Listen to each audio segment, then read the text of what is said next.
Halo pemirsa, senang sekali Women's Talk kembali hadir menemani Anda. Kali ini Rosalyn Ciu akan mengajak Anda berbincang dengan Presiden Direktur OCBC, Parwati Surya Udaya. Halo Ibu Parwati, halo Mbak Ocha, baik, selamat datang nih di OCBC. Iya, terima kasih banyak nih Bu sudah disambut di OCBC dari IDX Channel nih, senang banget nih Bu, dari lantai bawah sampai atas tadi kita lihat semuanya rapih pakai batik merah cantik. Nah ini boleh nggak sih Bu, saya juga pengen punya batik cantik kayak gini Bu. Ini Mbak Ocha pas datang hari Selasa, jadi memang setiap Selasa tuh kami menggunakan seragam dengan logo OCBC di batik kami. Ini logo OCBC sebetulnya betul, Bu ya? Betul. Baik, menarik sekali. Nah tapi nih Bu, saya dari IDX Channel nih, kita datang kemari nih Bu, ingin menanyakan, ngobrol-ngobrol lebih lanjut nih seputar kinerja OCBC dan juga kepemimpinan Ibu sebagai seorang wanita di OCBC. Boleh Bu ngobrol-ngobrol lebih lanjut? Dengan senang hati, kehormatan untuk kami. Ya. Kita masuk sebelah sini Mbak ya. Mari Baik, Mbak. Terima kasih banyak Ibu. OCBC kembali mencatatkan kinerja positif di sepanjang kuartal 1 2024 dengan capaian laba bersih yang meningkat 13% menjadi 1,17 triliun rupiah dibandingkan periode yang sama tahun sebelumnya sebesar 1,03 triliun rupiah.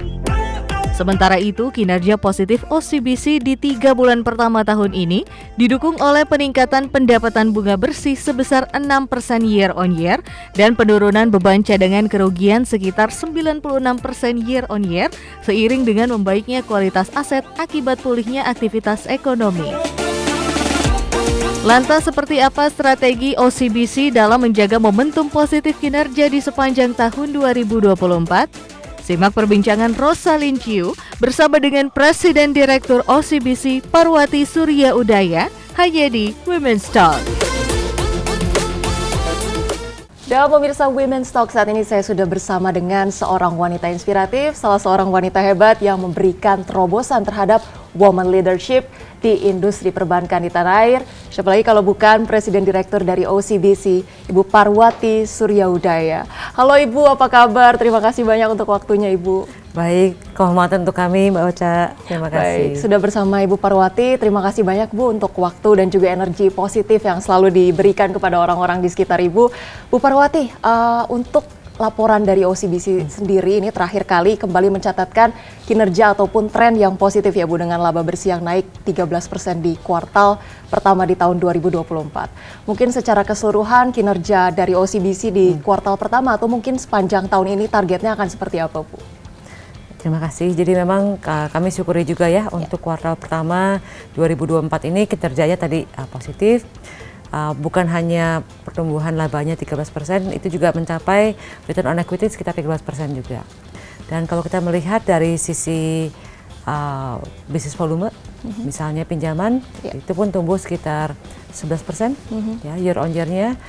Dan untuk sisi dana, kalau kita melihat dana tumbuh sekitar 7%-an sehingga kasa ratio kami itu bisa mencapai sekitar 57%. Dan ini pun kami terus juga jaga dari sisi kualitas aktiva, kualitas asetnya ya, terutama sehingga NPL pun terjaga di level, kalau gross NPL itu di sekitar 1,8%, dan untuk net NPL itu sekitar 0,6%. Tapi memang kami juga bukan hanya melihat dari sisi tadi ya, ukuran keuangannya, tapi juga dari volume transaksinya. Jadi kami pun bersyukur dari misalnya transaksi e-channel kami tumbuh year on year itu sekitar 58%-an. Ya, baik, jadi 58%. Iya, jadi kami terus melihat tren yang positif selama kuartal pertama ini. Baik, berarti di era digital ini OCBC membuktikan begitu ya, selain menggencarkan literasi digital, juga bahwa pengguna dari internet banking ataupun transaksi melalui electronic channel ya menggunakan OCBC ini meningkat cukup signifikan ya Bu Parwati. Baik, terkait dengan penyaluran kredit ya Bu Parwati di kuartal pertama ini juga meningkat cukup baik, begitu 11%. Tanggapannya ini seperti apa Bu? Jadi memang kalau dilihat barangkali 11% ini dari segmen mana, itu dari keduanya, segmen retail maupun segmen bisnis. Dan kalau kita lihat segmen retail itu utamanya salah satunya adalah dari pertumbuhan KPR, itu hampir 16% pertumbuhannya. Dan kami melihat memang ada dua produk yang relatif unggulan ya, yang membantu pertumbuhan yang positif ini. Jadi ada KPR, kita sebut dengan KPR Easy Start. Jadi ini lebih untuk KPR untuk para pemula ya. Jadi first jobber punya keterbatasan untuk melakukan cicilan di awalnya. Nah, ini bisa secara bertahap ditingkatkan terus ke depannya. Dan ada lagi KPR Kendali, di mana KPR Kendali itu lebih untuk orang yang perlu KPR tapi dia sebetulnya punya dana, sehingga rate-nya bisa optimal suku bunganya. Nah, itu makanya bisa tumbuh 6%, dari 16%. Sedangkan untuk UKM-nya sendiri, untuk tujuan produktif itu tumbuh sekitar 9%-an. Ya. Dan ini salah satu produknya adalah kita sebut dengan TITB Woman Warrior. Jadi ini khusus pinjaman untuk UKM perempuan. Ya, jadi itu pun tumbuh dengan baik. Nah, untuk sisi korporasi ini juga tumbuh sekitar 10% year on year. Jadi ini segmen korporasi yang besar maupun yang segmen komersial. Tapi kami pun memang menyadari ya kondisi saat ini cukup banyak tantangan, apakah kondisi geopolitik, kondisi suku bunga dan sebagainya, sehingga kami pun terus memastikan penerapan prinsip kehati-hatian ya dalam menyalurkan pinjaman-pinjaman ini. Nah, untuk rencana dari OCBC sendiri Bu ke depannya terhadap UMKM akan seperti apa Bu? Karena saya baca-baca juga nih OCBC ini banyak membuat program yang membantu UMKM, salah satunya adalah Creative Hub ya Bu ya? Creative Hub betul untuk UMKM. Sebetulnya industri perbankan hari-hari ini seberapa penting sih Bu memberikan support untuk UMKM sebagai tonggak perekonomian kita? Memang kalau untuk PT Bank OCBC NSP Tbk ini yang usianya di atas 83 tahun Mbak, segmen UKM ini memang sudah menjadi core segmen kami. Jadi secara kapasitas, secara kemampuan memang UKM ini merupakan salah satu fokus kami ya. Nah, dan ini pun sangat sejalan dengan tentunya tadi disampaikan juga ya bahwa perekonomian Indonesia itu sangat-sangatlah ditunjang oleh UMKM. Jadi secara potensi, kemudian secara kemampuan, kami melihat memang UKM ini segmen yang kami tetap terus ingin tekuni. Dan kalau bicara dari faktor risiko, tentu juga ini kan bicara diversifikasi risiko dan sebagainya. Segmen UKM ini pun akan menjadi sangat harus kami jaga. Nah, terkait dengan literasi keuangan ataupun literasi digital terhadap UMKM sendiri, menurut Ibu, penilaian Ibu sejauh ini sudah seperti apa Bu? Apakah industri perbankan perlu terlibat lebih jauh untuk itu Bu? Rasanya kami sebagai lembaga keuangan punya tanggung jawab sosial juga ya. Punya tujuan keberadaan kami juga tentunya bukan hanya mengambil dana atau memberikan pinjaman, tapi juga tentunya harus bisa meningkatkan literasi keuangan. Betul. Kalau tahun sebelumnya kami hanya fokus pada individu, tahun lalu kita sudah juga melakukan survei untuk UKM. Ya. Jadi bagaimana kemampuan literasi keuangan mereka, bagaimana mereka bisa mengelola, bagaimana supaya bisa lebih baik lagi, terutama untuk UMKM-nya. Jadi kami sangat menunjang itu, Mbak. Baik, menarik Bu Parwati. Berikutnya yang ingin saya soroti juga adalah kerjasama antara OCBC dengan International Finance Corporation atau IFC ya sejak tahun 2018. Tapi pemirsa Women's Talk akan kita bahas usai jeda berikut ini. Tetaplah bersama kami.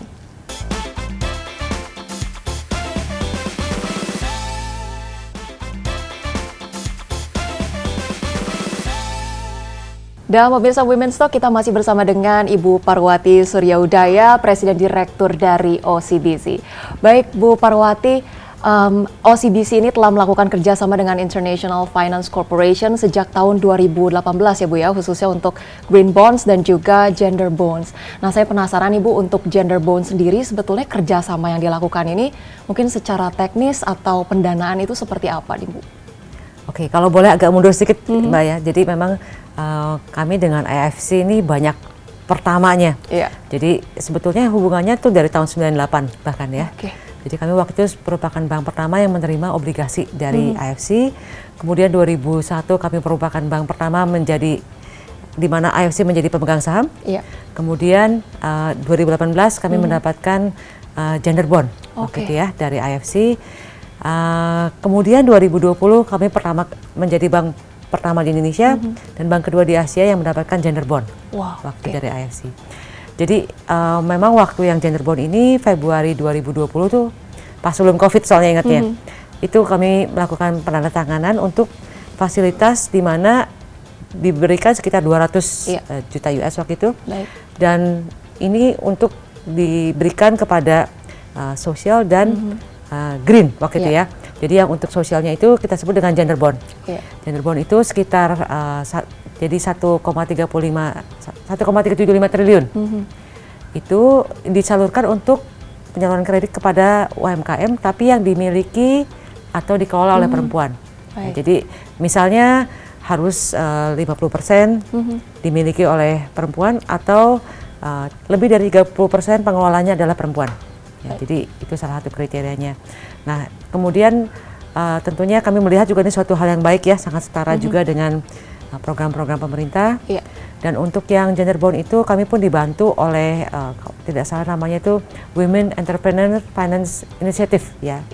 Dan untuk yang green bond itu khusus untuk pembiayaan berwawasan lingkungan yang untuk konstruksi. Jadi seperti KPR tapi KPR hijau gitu ya. Jadi itu pun dana-dananya sudah kami full salurkan untuk baik yang untuk UKM perempuan dan juga maupun untuk yang berwawasan lingkungan. Baik, hari-hari ini tuh seberapa menarik sih Bu untuk berinvestasi di obligasi mungkin yang bisa kita sebut memiliki kontribusi terhadap tanggung jawab sosial ya Bu ya. Apakah mungkin imbal hasilnya ini semenarik obligasi tradisional yang biasanya investor beli begitu Bu? Oke, saya tidak punya data untuk persisnya yang kalau kita menanamkan dalam obligasi. Tapi kalau misalnya kami melihat dari sudut sebagai penerima ya, itu sebetulnya harus diakui sekarang belum ada pembedaan harganya. Jadi kalau misalnya nasabah kan suka bertanya, jadi kalau saya punya green project, apakah saya punya preference pricing? Itu tidak, marketnya belum terdiferensiasi seperti itu. Jadi memang lebih banyak ke kesadaran dan juga jangka panjangnya harusnya lebih bagus untuk bisnisnya. Baik. Tapi untuk awareness masyarakat sendiri terkait dengan investasi di obligasi yang memiliki benefit atau tanggung jawab sosial ini, apakah menurut Ibu sudah cukup luas, Bu? Rasanya semakin hari semakin terus meningkat ya. Bahkan mungkin boleh dikatakan mungkin pilihannya belum terlalu banyak. Ya, jadi harusnya semakin banyak pilihan, marketnya semakin teredukasi, harusnya lebih baik lagi. Baik, tetapi terkait dengan penyaluran dana ataupun produk-produk gender financing yang terkait dengan gender bonds ini Bu, biasanya proyek-proyek atau program yang seperti apa Bu yang termasuk ini? Oke, jadi tadi ini tuh syaratnya adalah untuk usaha kecil menengah yang dikelola perempuan. Kriterianya apa misalnya? Tadi, misalnya 51% minimal harus dimiliki oleh perempuan. Atau hanya 20% yang dimiliki oleh perempuan tapi dikelola oleh misalnya presiden direkturnya perempuan atau minimal 30% dari manajemennya itu perempuan. Jadi itu bisa diberikan fasilitas ini yang mana tidak hanya fasilitas keuangan per se. Jadi ada juga solusi lain yang untuk membantu mengembangkan usaha dan juga si pribadi perempuan wira swastanya sendiri. Baik, tapi ada kendala tersendiri nggak Bu dalam implementasi penyaluran dana terhadap UMKM ataupun usaha yang dimiliki oleh wanita sejauh ini seperti apa Bu? Pasti challenge pasti ada ya. Yang kami ini sebenarnya dari dikonfirmasi oleh survei juga. Jadi kalau misalnya pengusaha perempuan itu cenderung tantangan terbesarnya adalah di pengelolaan keuangannya. Jadi kurang rasa percaya diri atau lebih terbatas pengetahuan dan kemampuannya untuk mengembangkan usahanya. Jadi ada hal-hal seperti itu. Yang mana ini pun sesuai dengan temuan waktu kami melakukan survei tadi literasi untuk UMKM ini. Nah, melalui program Women Warriors ini kami memberikan solusi tadi lebih dari hanya keuangan. Tapi kita sebut dengan manage, grow, dan live. Jadi manage itu apa? Jadi karena perempuan itu kan dalam kesehariannya tidak hanya butuh pinjaman terus selesai, enggak. Pada dalam kenyataannya pasti dia tetap punya peran ganda. Mengelola usahanya sebagai wira swasta perempuan dan mengelola keuangan keluarganya sebagai pribadi. Jadi perlu kenyamanan. Tadi makanya kita sebut manage. Apa maksudnya? Dia bisa mengelola keuangannya di mana saja, kapan saja dengan mudah dan nyaman melalui berbagai channel yang OCBC bisa berikan. Itu untuk manage. Dan untuk grow itu seperti apa? Grow itu jadi ada dua, solusi keuangan berupa pinjaman, untuk investasi, untuk modal kerja, atau dan solusi non keuangan. Artinya apa? Tadi kan kita dengar juga bahwa perempuan punya keterbatasan untuk bagaimana bisa mengembangkannya. Oh, tadi barangkali bisa tadi ada Creative Hub ya. Betul. Mau saya ceritakan. Itu kita membantu UMKM ini untuk bisa lebih berjualan lagi, Iya. ya lebih lancar lagi untuk berjualan. Itu contoh-contohnya. Dan yang ketiga tadi lift, artinya apa? Tadi perempuan pun perlu dikembangkan kemampuannya sebagai wira swasta. Perlu komunitas untuk bisa saling support. Nah, jadi itu holistic approach ya yang kita gunakan untuk Women Warriors tadi. Iya, yang pastinya sebagai seorang wanita saya sangat apresiasi dan amazed begitu ya Bu ya dengan peluncuran Gender Bonds ini yang tentunya pendanaan proyeknya akhirnya support untuk gender equality dan juga woman empowerment ya Bu ya. Nah, terkait dengan kesetaraan gender ya Bu. Saat ini data menunjukkan bahwa di tahun 2023 ini memang tingkat partisipasi kerja wanita masih jauh lebih rendah ya Bu ya kalau dibandingkan dengan laki-laki. Laki-laki di 86%, perempuan masih di 60% begitu. Nah, tapi sebetulnya dari secara kapabilitas sendiri, seberapa yakin sih Ibu dengan potensi wanita sebetulnya dalam hal literasi keuangan dan juga digital Bu? Kalau kita bilang kesetaraan gender itu kan kita tidak pernah mengatakan satu lebih baik dari yang lain. Betul. Perempuan tidak lebih baik dari laki-laki, laki-laki tidak lebih baik dari perempuan. Betul. Jadi kalau tadi sampai sejauh mana sih kemampuan itu pasti tidak kalah, ya sangat tidak kalah. Cuma lebih ke kesempatankah, keyakinan diri kah, dukungan dari sekitar kah, ya. Jadi rasanya kami sih sangat yakin ya bahwa tadi kesetaraan gender itu sesuatu hal yang bukan saja baik untuk sama sekali bukan hanya untuk individunya, tapi untuk negara juga, ya, untuk organisasi. Ya, jadi kalau kami melihat juga kami membaca berbagai studi ya yang mengatakan bahwa perusahaan yang dikelola oleh boardnya itu ada studi itu lebih dari 30% perempuan, itu secara profitabilitas itu lebih baik, lebih dari 50% daripada yang tidak ada female-nya di boardnya.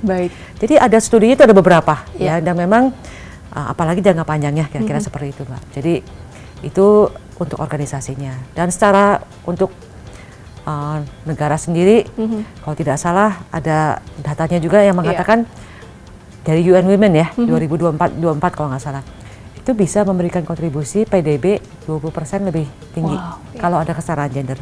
Jadi sungguh suatu hal yang sangat kita dukung semua ya. Betul. Wah, ini temuan yang atau insights yang luar biasa menarik ya Bu ya, bahwa ternyata memang sudah ada studi atau surveinya bahwa keterlibatan perempuan bahkan di dalam perusahaan sendiri memberikan profitabilitas yang cukup signifikan begitu ya. Nah, kalau begitu nanti kita akan membahas lebih lanjut seberapa besar sih keterlibatan perempuan di dalam industri perbankan akan kita bahas usai jeda berikut ini, tetaplah di Women's Talk.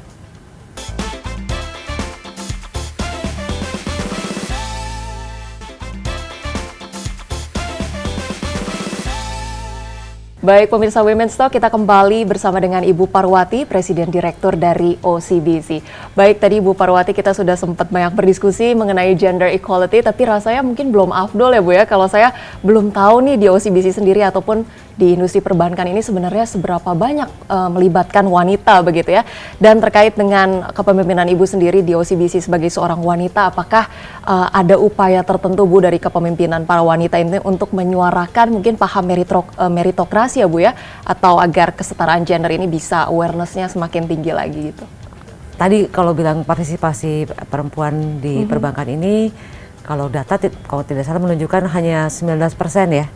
Dari total direksi perempuan di Indonesia itu yang adalah perempuan. Tapi sudah maju Mbak, sudah lumayan ya, harapannya lebih dipercepat lagi. Sedangkan di OCBC sendiri, kalau secara karyawan itu sekitar 53% perempuan. Kalau dari direksinya sekitar 38% dan komisaris 22%. Jadi memang kami sudah menerapkan meritokrasi ini sudah sejak awal saya join pun ya, itu saya sangat syukuri juga, di mana kami selalu memastikan bahwa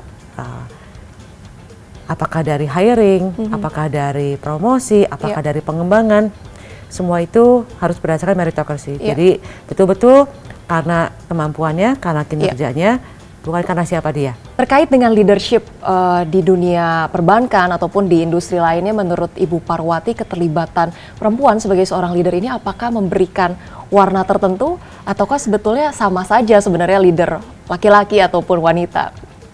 sama dalam arti kata tadi ya, kapasitasnya sama, kemampuannya sama, ya pasti sama, pasti setara. Tapi pasti dengan adanya keragaman ini ada nuansa persepsi yang semakin lengkap. Jadi barangkali yang satu lebih teknis, yang satu lebih humanis. Betul. Yang satu lebih short term, yang satu lebih long term. Yang satu lebih bisa multitasking, yang satu lebih sangat fokus. Betul. Misalnya ya. Juga ada misalnya anggapan bahwa mungkin kalau misalnya kepemimpinan perempuan itu bisa lebih adil. Mungkin kebiasaan di rumah kali ya, semua harus adil gitu ya, dengan semua anak harus rata sama rasa. Jadi itu pun juga ada nuansa-nuansa yang berbeda. Nah justru dari keberagaman itu dalam mengambil keputusan, dalam melihat suatu masalah, dalam mengkaji suatu masalah, itu menjadi lebih lengkap ya.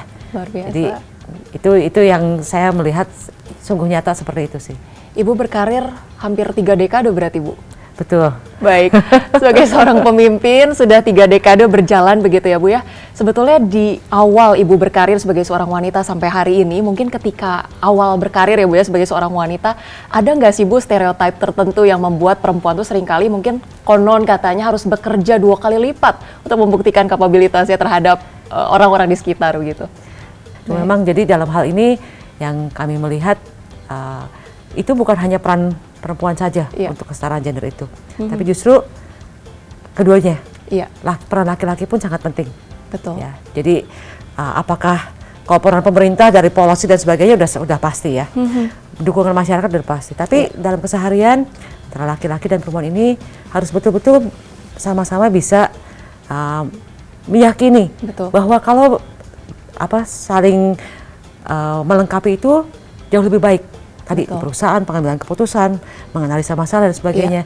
Sehingga dengan sama-sama sepakat seperti itu, hasilnya pasti akan jauh lebih baik gitu. Baik, kesamaan pandangan ya Bu ya, bahwa kedua belah pihak memiliki kapabilitas yang sama dan warna yang berbeda tapi begitu ya. Saling melengkapi, sangat saling melengkapi. Baik, Ibu Parwati menilai bahwa dalam pandangan-pandangan atau stereotip tertentu terhadap wanita, nah ini mungkin tips begitu ya untuk leader-leader wanita begitu. Hal-hal apa sih Bu yang harus perempuan tonjolkan begitu ya dalam rangka meyakinkan kepercayaan dirinya di hadapan publik nih Bu? Nggak usah overkompensasi juga kali ya, tapi yang pasti jangan rendah diri, jangan merasa sebagai perempuan itu kita jangan even mempertanyakan sebetulnya saya harus kerja atau nggak kerja, saya layak atau nggak. Maksudnya yakinkan bahwa itu adalah sesuatu yang baik bukan hanya untuk diri tadi ya, bukan hanya untuk diri tapi juga untuk keluarga, untuk masyarakat, untuk organisasi dan untuk negara gitu loh. Dengan itu kita lebih percaya diri, menunjukkan kemampuan kita, tidak usah overkompensasi, tidak perlu rendah diri. Jadi kalau buat saya sih harusnya biasa saja sih. Baik, pernahkah Ibu dihadapkan pada sebuah pilihan begitu Bu, keluarga atau karir nih Bu? Saya cukup bersyukur tidak harus memilih seperti itu, karena saya dibesarkan oleh orang tua yang sejak kecil selalu sangat meritokrasi juga. Jadi prinsipnya anak perempuan, anak laki semua harus sama. Pendidikannya, kesempatan bekerja harus dua-duanya. Tidak ada istilah anak perempuan di rumah, nggak ada. Jadi sekolah setinggi-tingginya, berkarir semampu yang kamu bisa mampu. Ya, jadi dari kecil sudah dibesarkan seperti itu. Jadi memang selama berkarir pun tidak pernah terpikirkan. Tapi saya pun sangat menyadari, terutama pada saat anak-anak kecil ya, anak-anak kecil itu harus agak menahan diri ya, karena pada saat itu dan barangkali sekarang juga kondisi bahwa ngurus anak itu adalah tugas ibu, itu kan masih sangat-sangat kental. Jadi kalau anak-anak masih balita itu pasti, aduh anak sakit, aduh anak harus berapa, itu tuh sangat banyak kekhawatiran, sehingga cenderung waktu dan fokus itu agak tidak seperti kalau misalnya anak sudah besar ya. Nah, itu salah satu harapan saya juga sih. Makanya kenapa tadi perlu laki-laki dan perempuan, karena tadi di keluarga pun seharusnya lebih setara lagi ya. Baik, ini berarti dukungan dari keluarga, baik itu keluarga inti, baik itu pasangan ataupun dari anak-anak, ini sebenarnya sangat mendukung karir dari seorang wanita itu sendiri ya Bu ya? Amat sangat Mbak. Baik Ibu Parwati, mungkin pesan Anda nih sebagai seorang pemimpin wanita begitu bagi calon pemimpin di luar sana Bu, seperti apa? ini sudah bukan zamannya Cinderella atau Snow White. Iya. Zamannya sudah Moana atau Mulan ya. Baik. Jadi perempuan itu punya kesempatan yang sama Ya. untuk berkarir, untuk menjadi pemimpin. And to be successful as a woman is not a crime. Ya. Ya. Betul. Gender equality is good for business. Gitu. Jadi don't do it for yourself, but actually do it for the family, do it for the organization, do it for the society, do it for the people. Baik, luar biasa. Terima kasih banyak Ibu Parwati. Tadi Sama-sama. pesan yang kami dapatkan, bekerja bukan hanya untuk diri sendiri, kesetaraan gender bukan hanya untuk mengedepankan keuntungan wanita, tetapi untuk kebaikan bersama ya Bu. Terima kasih banyak Ibu Parwati Suryaudaya untuk waktunya, Presidir OCBC. Dan pemirsa Women's Talk, semoga inspirasi ataupun perbincangan kali ini bisa menjadi inspirasi untuk pemirsa Women's Talk di rumah dan untuk para pemimpin wanita. Dan pemirsa Women's Talk, jangan lupa untuk terus saksikan Women's Talk pastinya hanya di IDX Channel, your trustworthy and comprehensive investment reference. Saya Rosalyn Chu, terima kasih. Sampai jumpa.